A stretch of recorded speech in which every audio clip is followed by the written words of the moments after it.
এইদৰে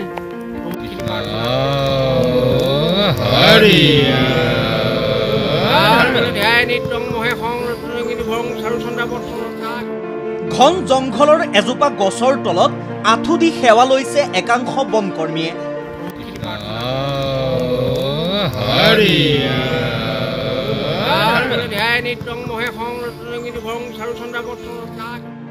এখন কলপাতত আগবঢ়াই দিছে তিনিটাকৈ তৰমুজ সহিতে এথোক চেনি চম্পাকল। ধূপ চাকি নৈবদ্য লৈ পৰি পৰি সেৱা লৈছে সকলোৱে।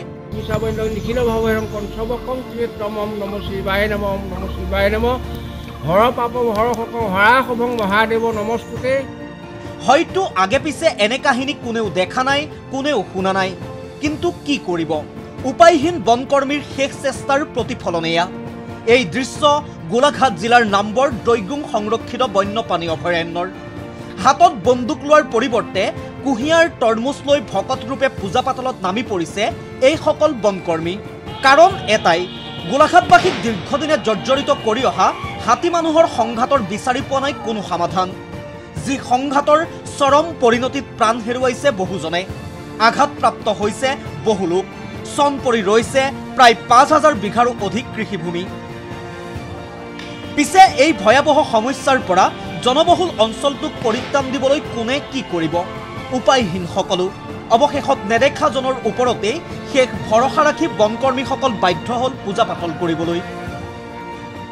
আমাৰ যিহেতু এই অঞ্চলটো গোলাঘাট মৰঙি হাতী মানুহৰ সম্ভাৱনাপূৰ্ণ এলেকা গোটেই অঞ্চলটোৱে, কিন্তু কথা হ'ল কি, বন বিভাগৰ যিসকল লোক আছে তেওঁলোকে বন্দুক বাৰুদেৰে হাতীক ৰক্ষণাবেক্ষণ দিবলৈ ব্যৰ্থ হোৱা যেন অনুভৱ কৰিছে। কিন্তু যিহেতু তেখেতসকলে একো নমনা হৈছে, সেইকাৰণে তেখেতসকলে যিহেতু হাতীক মানে বিভিন্ন প্ৰকাৰে মানে পূজা কৰা অৰ্চনা কৰা হয়, সেইকাৰণে তেখেতে যদি পূজা দিও যদি তেখেতসকলৰ পৰা কিবা পৰিত্ৰাণ পোৱা যায়, সেই উদ্দেশ্যে বন বিভাগে আজি পূজা আয়োজন কৰিছে। আমাৰ বনকৰ্মীসকলৰ অকণমান কষ্ট হৈছে, মানুহ বহুতখিনি হেৰিত মৃত্যুমুখত পৰিছে, তাৰ কাৰণে আমাৰ ভয়ো লাগে।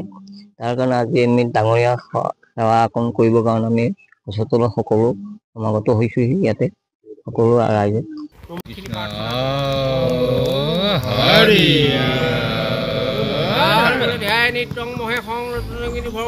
পিছে বনকৰ্মীৰ এই চেষ্টা হয়তো সকলোৰে বাবে হ'ব আমোদজনক, কিন্তু পূজা পাতল কৰিয়েই পাৰিব জানো হাতী মানুহৰ দীৰ্ঘদিনীয়া সংঘাত ৰোধ কৰিব?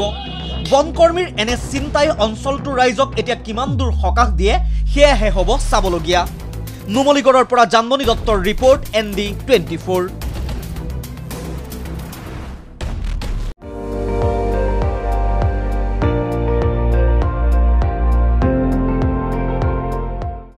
আপুনি চাই আছে ND24, সৰ্বশ্ৰেষ্ঠ নহয় সৰ্বোত্তমৰ দৌৰ।